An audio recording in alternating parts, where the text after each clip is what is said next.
David, I'm sure you've watched everything as far as Anthony Joshua and Andy Ruiz was concerned. Overall, what are your thoughts on what happened there?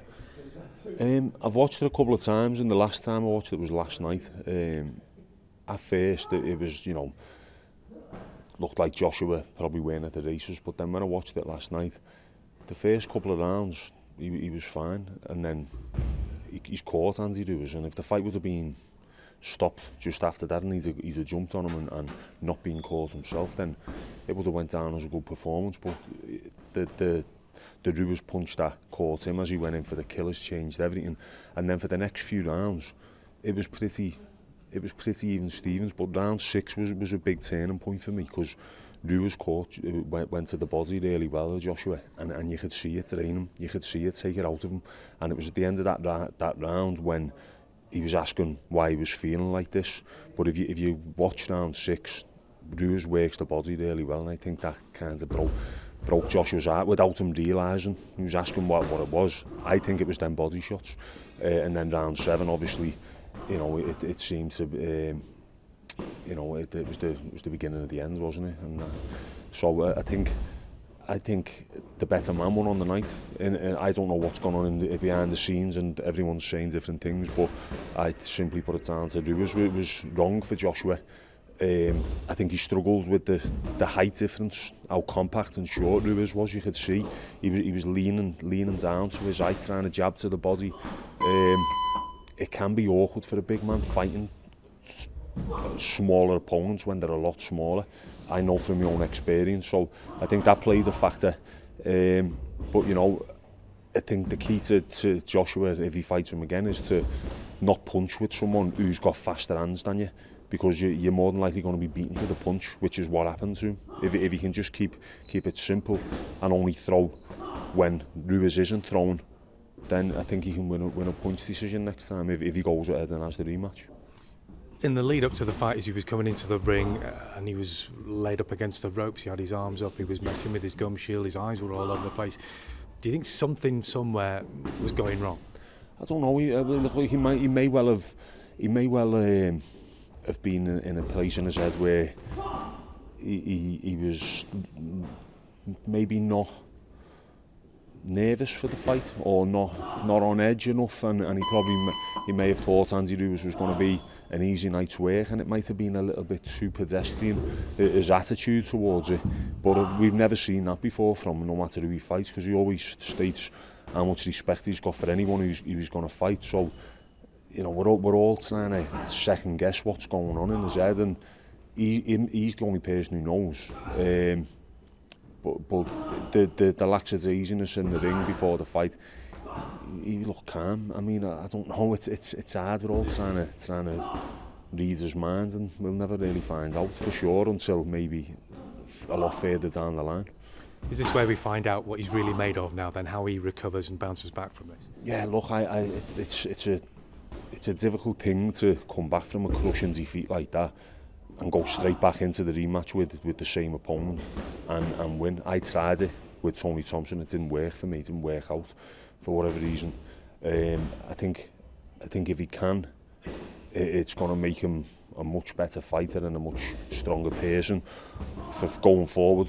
But it's a massive risk at the same time. But he's heavyweight champion of the world, or former heavyweight champion of the world. Where does he go otherwise? Does he take a couple of fights in the interim? I think he's got an itch that he needs to scratch, and that's the Andy Ruiz rematch.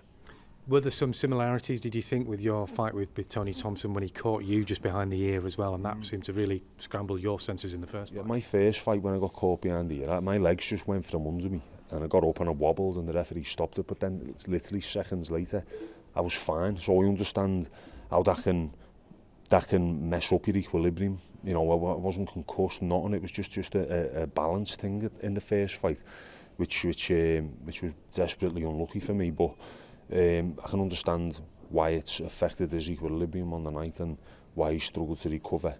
And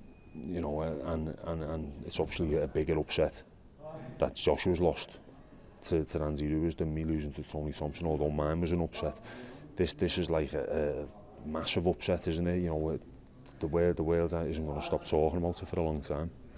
When you got back into the rematch with Tony Thompson, did it feel like it was a touch tougher mental test? Because obviously you'd known for a start you'd lost a professional fight. This guy can beat you, he can hurt you. How tough is it to go through that knowing all those things are weighing on your mind? Yeah, it was tough. It was the pressure I put on myself that I had to win that fight, and questioning what am I going to do if I don't win, and I built it up that much in my own head that it resulted in trying too hard in the gym, doing too much training in the gym, and it all culminated on in the night where I had zero energy getting into the ring, yet still nearly pulled off the win and had him down in the second round, but I just had nothing in me. So I know how difficult it is to.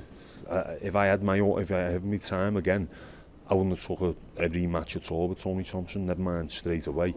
And certain people around me were advising me not to, but again, because you're a fighter and you've got your pride that you want to try and regain, then you want to go in and put it right straight away. But sometimes you've got to listen to your head rather than your heart.